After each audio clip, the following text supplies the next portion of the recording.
Amici bellini, mentre parliamo della partita con la Roma, perché ci siamo finalmente, c'è sta Cosenza che sta 2-0 sul Bari, però ci sono parecchie cose di cui dobbiamo parlare tra Zielinski, Conte e Lopetegui. Cominciamo.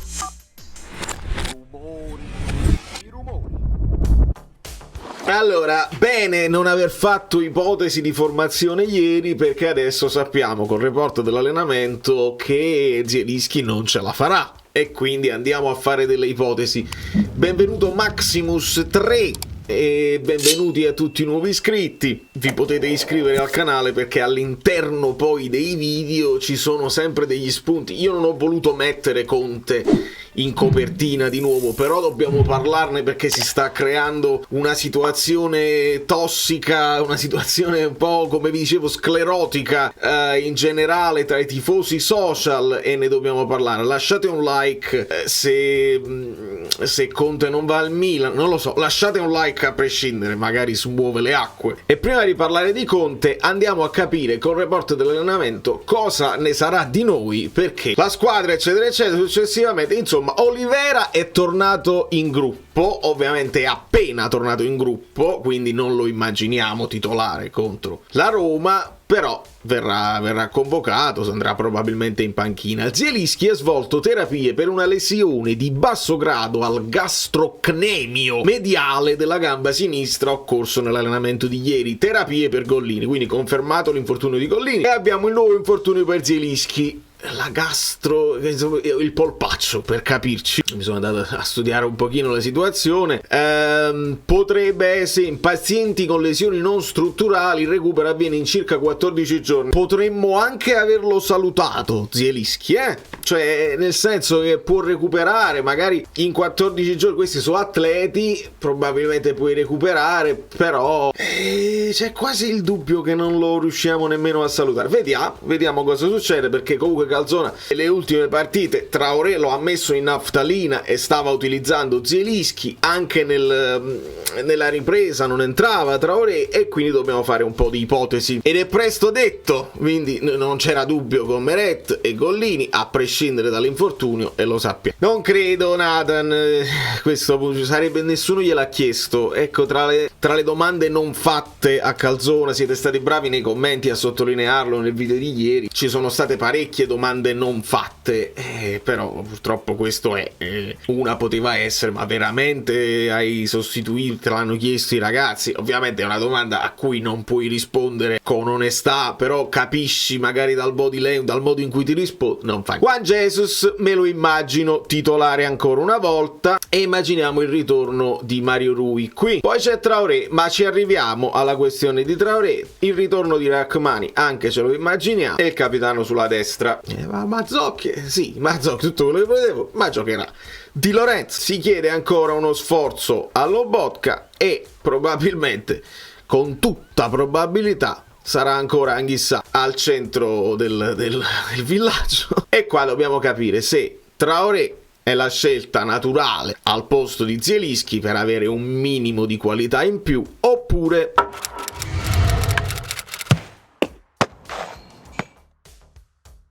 ci si affiderà a Cajuste. Teniamolo presente, perché potrebbe essere che, ecco, se nell'allenamento, perché quello che ha detto Calzone è abbastanza grave, se tu hai visto che non c'è la voglia di vincere, tutta una serie di cose che ha scaricato sui calciatori, e potresti anche dimostrarmi la tua reazione. Dice, se i ragazzi non reagiscono, io cambio tutto, faccio una bella rivoluzione, magari dalla panchina succede almeno una scossa psicologica se ne cambi parecchi. Ecco perché noi dopo la partita di Empoli diciamo, fammeli vedere tutti i nuovi.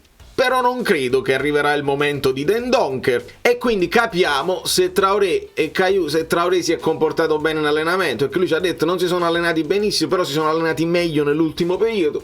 Dobbiamo capire se toccherà a Traoré o a Cajuste. Se mi devo buttare a indovinare, metto Cajuste qua, magari un po' meno qualità, però se Traoré è proprio scomparso dai radar, vuol dire che secondo me, quando è uscito in mezzo il discorso che non lo riscattano, anche lui probabilmente non starà dando il 150% in allenamento, tanto da convincere Calzona a metterlo. Secondo me questo sta succedendo. In attacco non ci dovrebbero essere problemi per Kvara, per Osimhen. Parte sempre titolare probabilmente Politano, che ti garantisce un pochino di copertura in più rispetto a un Gonge che devi tenere presente. Ora, quelli là che dobbiamo tenere presenti sono un Gonge, qui secondo me sempre Raspadori, che potrebbe essere la soluzione un pochino più vivace a centrocampo. Ecco, non mi dispiacerebbe un Raspadori mezzala che finisce sotto punta al posto di Zielinski rispetto a un Caio. Se chiedete a me, io ci metto Raspadori anche per vedere una parvenza di 4-2-3-1, anche perché tu devi fare la prestazione, i punti, quello che vuoi tu, ma devi fare una prestazione di grandissimo orgoglio e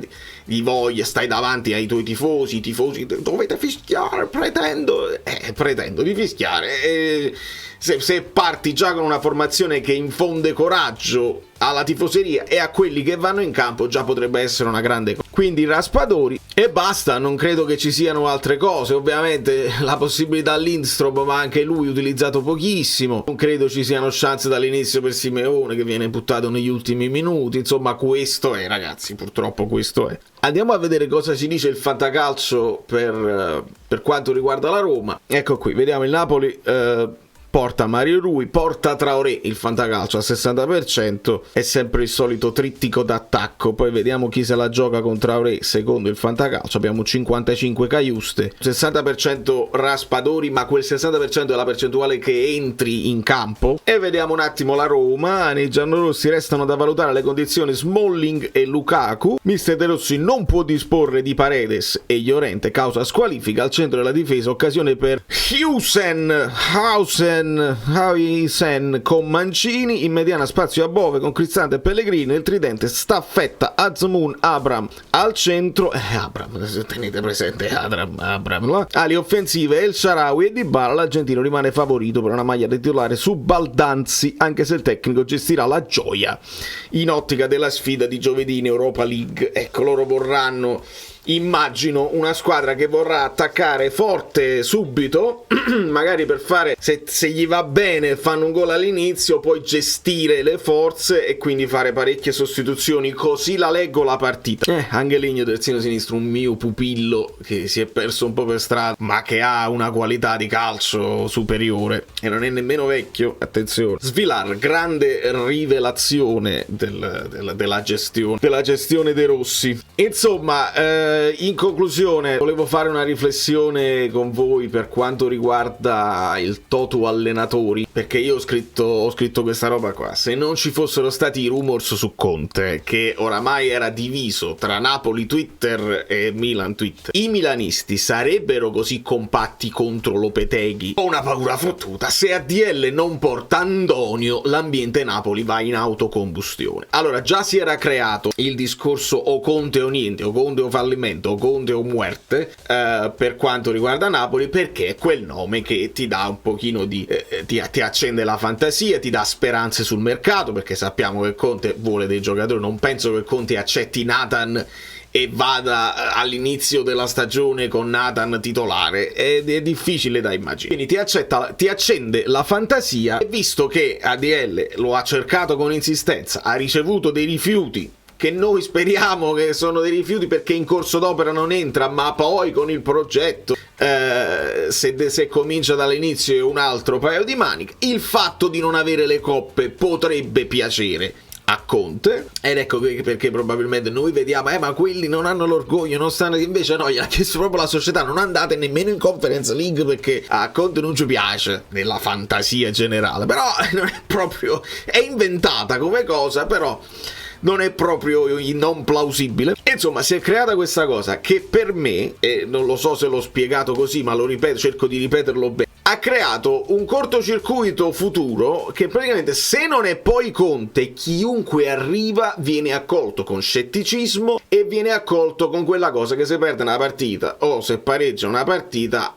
non è buono, hai visto, una volta hai sbagliato un'altra volta. Questo si sta creando, e mentre lo pensavo per il Napoli, lo sto vedendo a tutti gli effetti per quanto riguarda il Milan, perché il Milan uguale proprio a noi, solo Conte, viene Conte, Ibra si porta Conte, Conte, scontentissimi di Pioli, e adesso però il rumor più insistente è quello su Lopetegui. Ora, su Lopetegui, che è un allenatore che, l'abbiamo visto, se noi scriviamo cerca Lopetegui, eccolo qua, l'ho trovato, nel periodo in cui si parlava di Mazzarri, io scrissi, visto che non esiste solo Mazzarri al mondo, in ordine più o meno di gradimento. Questa è la media punti in generale degli allenatori che ritenevo possibili nell'avvicendamento con Garzia. Lopetegui, uno dei primi, con una media punti importante, 1,97, con l'esperienza europea, con una serie di cose che non sono da sottovalutare. Poi c'è Gagliardo, Van Nistelrooy, portavo addirittura Blanc, Villas-Boas, poi tra gli italiani semplici Giampaolo, Gotti. Guardate Gotti quanto bene sta facendo con il Lecce. Sta giocando Lecce, ha segnato il Palermo, mi interessa tantissimo la Serie B, poi ne parleremo. Ha segnato Lecce, lo sapevo, Kristovic, lo sapevo. No, mi fa troppo piacere, al di là del fatto la squadra del sud che mi fa piacere, poi Lecce è proprio bella, mi ricorda delle cose, poi Kristovic sono al fantacalcio, e poi Gotti mi piaceva, tutto torna.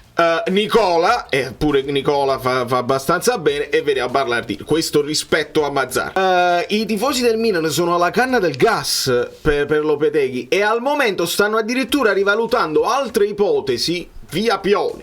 Oppure ipotesi, meglio rinnovare Pioli piuttosto che Lopetegui. Ma perché non era meglio Palladino o un Sarri, e fanno tutta una serie di nomi alternativi a Lopetegui, tutti tranne Lopetegui. Secondo me questo avviene perché nel frattempo ti eri messo in testa che Conte era la soluzione a tutti i mali. Ecco perché secondo me è molto grave l'andazzo che si è creato, perché l'unica soluzione è Conte.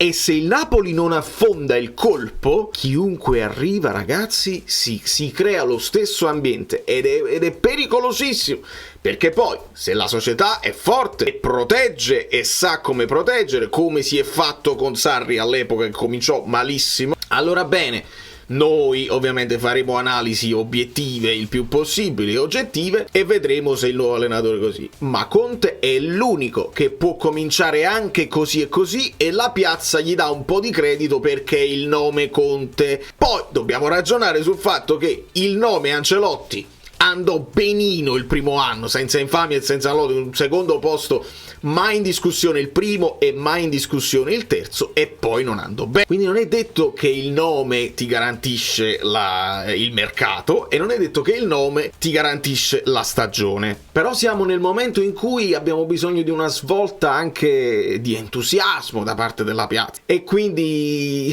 ADL si è messo in un brutto pasticcio, perché Conte può anche accettare, visto che pare che non abbia altre offerte, quindi già il fatto di accettare perché non c'è nient'altro intorno non è il massimo per cominciare. Però poi dobbiamo sperare che non si rompano le giarreterle ancora prima di iniziare, perché ci sarà richiesta di un mercato di un certo tipo, e anche con un mercato di un certo tipo Conte è il tipo che poi va in conferenza e sbrovoglia. E se poi pure a Conte vuoi mettere la museruola, che contratto gli fai a Conte che ti rimane sul groppone e che poi si dimette? Vabbè, se si dimette non lo devi pagare. Questo starà pensando a dire. Nella pizzeria della sanità, dove si è sentito con Conte, signori, che la trattativa esista mi sembra evidente, perché lo abbiamo saputo, eccetera, eccetera. Però ADL in pizzeria nella sanità tiene il viva voce perché sentono Conte ha chiesto 10, ADL dice no, te ne do 8, lì è un po' fantasiosa, e adesso tutti si possono divertire. Nel frattempo ha pareggiato il Monza con Pessina, pure ce l'ho nel fantacalcio ma non l'ho messo titolare, e vedi, Gotti va bene, ma anche Palladino non sarebbe